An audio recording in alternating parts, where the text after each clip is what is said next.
¿Qué tal? Buenas tardes, hermanos y amigos, que Dios les bendiga rica y abundantemente. El día de hoy quiero, por favor, que me acompañen a terminar las últimas 3 frases del Señor Jesucristo mientras Él estaba crucificado. Pero antes de eso vamos a seguir orando para que Dios tenga misericordia de cada uno de nosotros. Yo entiendo que esto no es nada sencillo.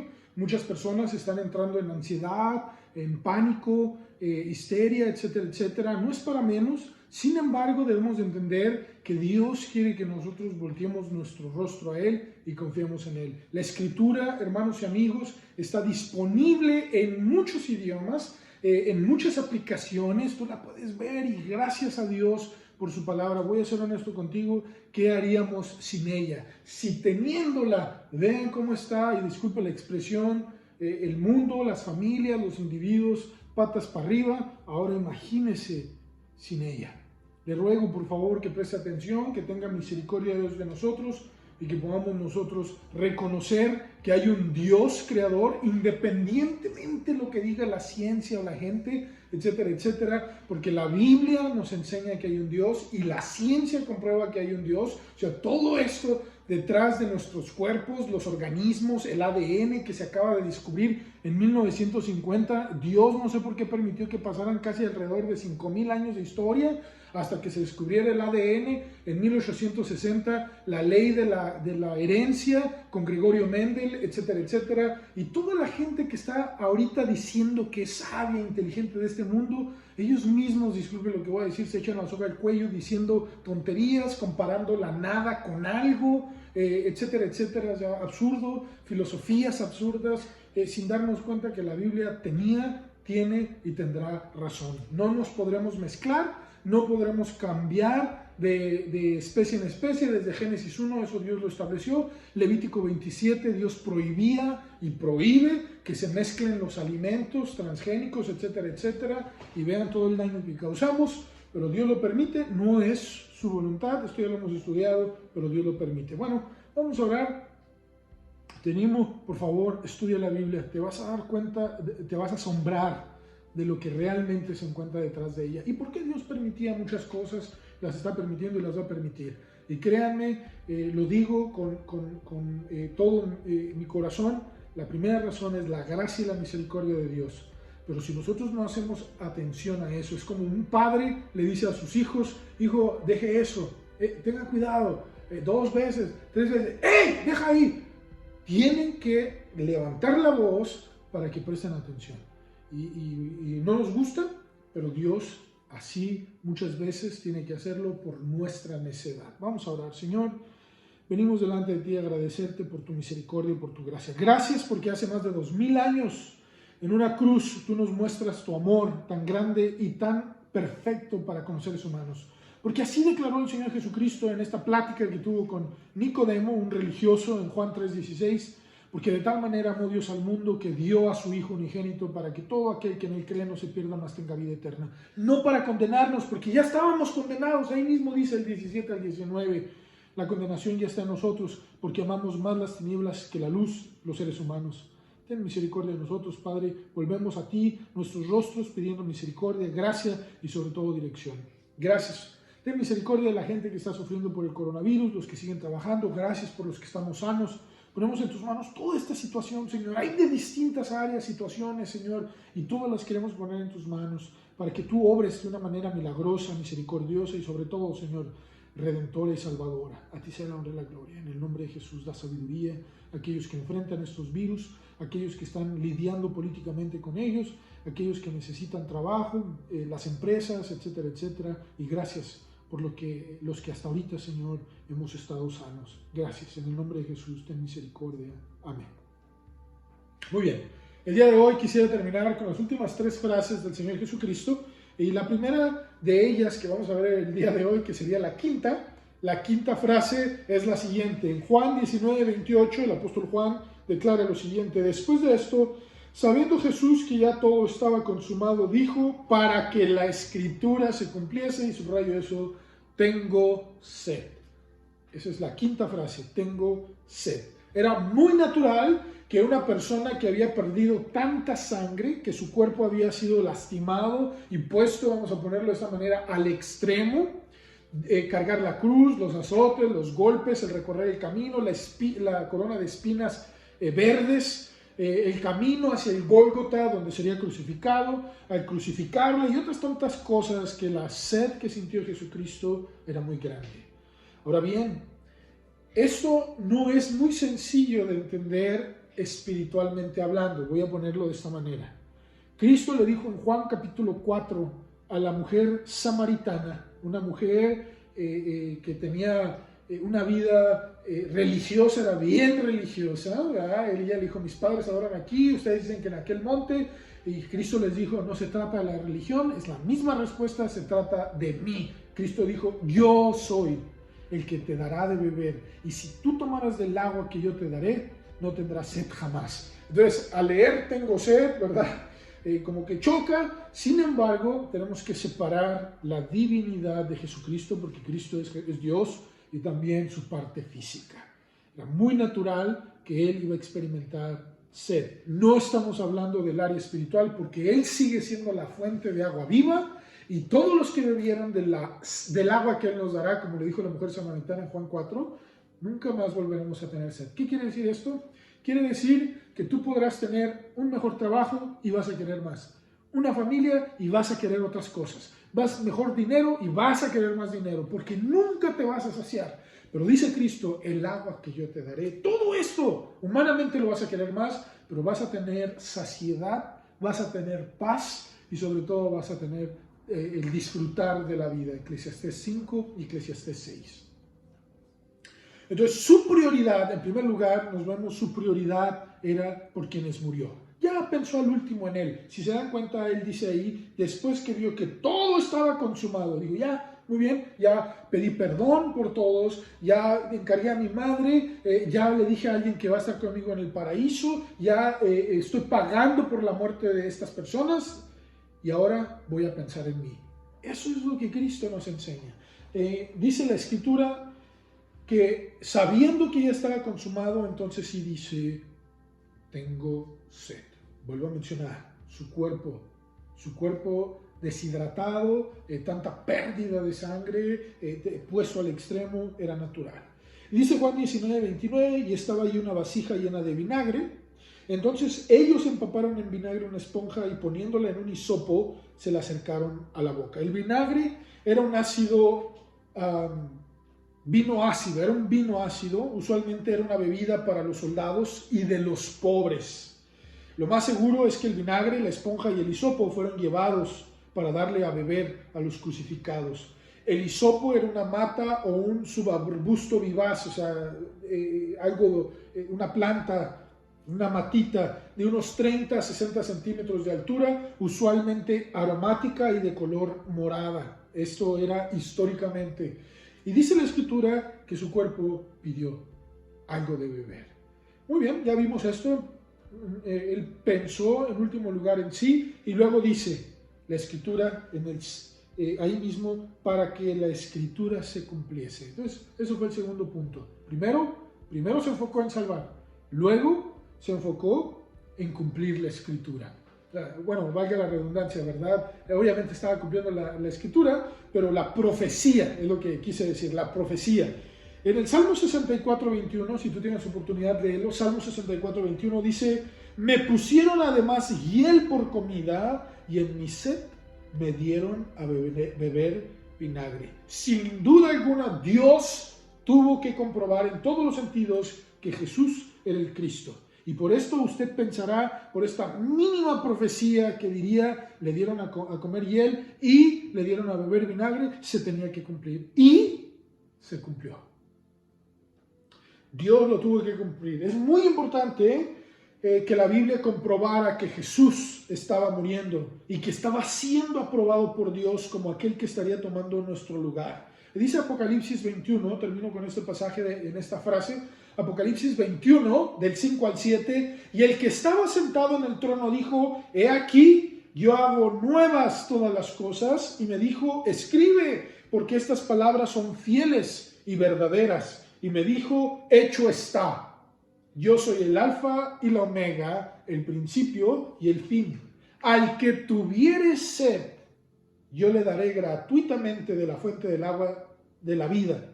El que venciere heredará todas las cosas, y yo seré su Dios, y él será mi hijo. ¿Qué valor le da a usted al saber que Jesús es el Cristo y en él se cumplieron la escritura, la profecía, pensando en usted? La sexta palabra, la sexta frase, mejor dicho, se encuentra en Juan 19:30, es el siguiente versículo, y dice de la siguiente manera, Juan 19:30, cuando Jesús hubo tomado el vinagre, dijo, consumado es, y habiendo inclinado la cabeza, entregó el Espíritu. Cuando Jesús hubo tomado el vinagre, después de esta frase de tengo sed, dice la Escritura que Cristo dijo, consumado es. La palabra consumado significa he llevado a cabo totalmente lo planeado. De punto A punto B era la meta y lo he completado tal y como se había planeado. Y cuando Jesucristo dice estas palabras, nos afirma dos cosas. Número uno, cumplió su propósito. Número dos, no hay nada más que usted y yo tengamos que hacer para llegar a recibir lo que Dios ofrece. Ahorita vamos a explicar esto. Cuando cumple Cristo su propósito, ¿verdad? Nos da a nosotros entender que esto era un plan de Dios. Todo estaba preparado antes de la fundación del mundo, nada más para que te des cuenta acerca del conocimiento previo de Dios, de que la maldad en nuestras vidas, porque todos hemos pecado, iba a llevarnos a esta grave consecuencia. El deseo por ser mejor, tener más, egoísmo, etcétera, etcétera, tener mejores cosas, que fue lo que el engaño que le dio la serpiente a Eva, Satanás a Eva, y le dice, no, vas a ser como Dios. ¿Qué dijo esta mujer? Ah, caray, pues entonces quiero ser tal cosa porque no la tengo. Le ofreció algo que no tenía, pero sin darnos cuenta que estaba mejor en su inocencia. Dios, quien sabe todas las cosas, buscó establecer un medio de salvación, no el hombre. Aquí se utilizó totalmente el poder de Dios, la santidad y el sacrificio de Dios. Ya no un cordero, ya no un animal, sino un hombre dado por Dios, su propio Hijo, para que nosotros tuviéramos vida eterna. Y no ofrece ningún otro sacrificio. Escúchame bien. Aquí se cumplió en Cristo. ¿Sí? Hebreos 7, Hebreos 9 dice que una sola vez y para Él el juicio, una sola vez y para siempre su muerte y su resurrección, ¿verdad? Porque hay muchos, vamos a ponerlo así, músicos, poetas, ¿verdad? Y cristianos, ¿verdad? Que dicen, Cristo volvería a morir. Ya no es necesario, o sea, eso contradice lo que dice Hebreos 7, 8 y 9. Una sola vez y se acabó. Yo entiendo su punto, pero no es relevante. Filipenses 2:6 dice, el cual, siendo en forma de Dios, hablando de Cristo, el cual, siendo en forma, o sea, aquí en el original está diciendo siendo igual a Dios. Nadie puede ser igual a Dios. Por eso muchos judíos chocaban al escuchar a Cristo cuando decía que mi Padre y yo somos uno, refiriéndose a Dios, decía, este está blasfemando, hay que apedrearlo. Entonces, la Escritura nos enseña que Cristo es Dios y dice, y no estimó el ser igual a Dios como cosa que aferrarse. Decidió voluntariamente cumplir este propósito. Y en segundo lugar, como Él ya lo cumplió, no hay nada más que usted y yo tengamos que hacer, sino creer lo que Cristo dijo. Estamos condenados por causa de nuestro amor hacia las tinieblas, hacia la maldad, hacia la necedad, hacia el ocultismo, hacia la negación del Creador. O sea, voy a hacer un paréntesis, ¿verdad? La filosofía del ateísmo es una filosofía en serio insostenible. O sea, quieren comparar la nada con algo. Dios no existe. Luchan toda su vida, su mente, su dinero, y hasta hacen dinero creyendo, ¿verdad?, que no hay algo y luchan contra eso, pero les genera vida. ¿Cómo puede ser eso posible, verdad? O sea, es una filosofía absurda, irónica e insostenible, porque nunca se podrá comprobar, ¿verdad?, de que nosotros vengamos de la selección natural, de una explosión y todas otra clase de absurdas cosas que se enseñan como reales. Cuando detrás de este universo, cómo gira la Tierra, la translación, la rotación, el Sol, las estaciones, nuestros cuerpos, cómo funcionan los animales, el cosmos, etcétera, etcétera, tiene un diseño perfecto, los 23 grados de inclinación que existe, todo esto tiene un diseño perfecto para decir que venimos de una explosión de la nada, ¿verdad? Hasta suena absurdo. El odio, el rencor, el enojo, los insultos que quizás llegamos a nosotros a recibir, nuestra condición no nos permite acercarnos a Dios, y el único medio para acercarnos a Dios es a través de Jesucristo. No importa cuánto se esfuerce usted, irse, ¿verdad?, de rodillas, si quiere ir a Cristo el Rey, o voy a hacer una manda, voy a hacer esto, un voto, etcétera, etcétera, para que Dios me oiga, etcétera, etcétera. Dios dice, ya el sacrificio está hecho. Ven a mí a través de Jesucristo. Nadie viene al Padre, dice Cristo en Juan 14:6, sino por mí. Al hacer esto, usted le da toda su vida a Jesucristo y se compromete a vivir para agradarle a Dios y ya no a la religión o a las costumbres que le han enseñado, sino a la poderosa palabra de Dios, la Biblia, lo que la Biblia nos dice. En séptimo y último lugar, tenemos la última frase. Esta la declara Lucas, capítulo 23, 46. Lucas 23, 46. Dice de la siguiente manera: entonces Jesús, clamando a gran voz, dijo: Padre, en tus manos encomiendo mi espíritu. Y habiendo dicho esto, expiró. Lo que el Señor Jesucristo hizo fue poner en las manos de Dios su espíritu. Está bien claro, ¿verdad? En tus manos encomiendo mi espíritu. Porque sabe Él, y nosotros ya lo sabemos porque lo hemos estudiado desde el martes, que la palabra muerte no significa dejar de existir, sino separación. Otra vez, somos, según 1 Tesalonicenses 5:23, somos un espíritu con un alma en un cuerpo. Entonces, cuando se muere, el ser humano muere, su espíritu y su alma se separan del cuerpo. Y el Señor Jesucristo estaba diciéndole: siento morir, Padre, ahora encomiendo en tus manos mi espíritu. El Señor Jesús sabía que ya había terminado la obra que su Padre en esta tierra le había otorgado, y que en este momento moriría físicamente, su cuerpo severamente lastimado. Disculpe la expresión, ¿verdad? Era despedazado, un guiñapo de hombre, básicamente lastimado, burlado, etcétera, etcétera. Irreconocible estaba el Señor Jesucristo por todo lo que le lastimaron. El espíritu, ¿verdad?, se refiere a su entidad que regresaba a Dios. Dice Eclesiastés 12:7, y el polvo vuelve a la tierra como era, el cuerpo, porque de ahí fuimos formados. Dice la Biblia en Génesis capítulo 1, que del polvo de la tierra formó Dios al hombre. Y qué interesante, ¿no? Esto la ciencia lo puede comprobar. Más de los 26 minerales y todos minerales y gases que hay en la tierra se encuentran en el cuerpo humano. Pero dice, todavía termina Eclesiastés 12:7, y el espíritu vuelve a Dios quien lo dio, ese aliento de vida. Vuelvo a decir, en el original dice alientos, que significa el aliento biológico y el aliento espiritual. El Señor Jesucristo nos anima a depositar nuestra confianza y protección en Él. ¿Por qué? Porque vuelvo a leer Salmos 48:14 que leí durante esta semana. Salmos 48:14 dice: porque este Dios es Dios nuestro eternamente y para siempre. Él nos guiará aún más allá de la muerte. Entonces, ¿te fijas? La muerte, está hablando aquí de la primera muerte, la muerte física, aquella que experimentamos cuando nuestro espíritu y nuestra alma se salen del cuerpo. Lo mismo que le pasó a Raquel, tú lo puedes leer en Génesis, donde dice, cuando se le salió el alma, aquí dice expiró en el griego, al salírsele el alma, es lo mismo, es exactamente lo mismo, se separa. Yo le invito que desde hoy usted deposite su fe en Dios por medio de Jesucristo.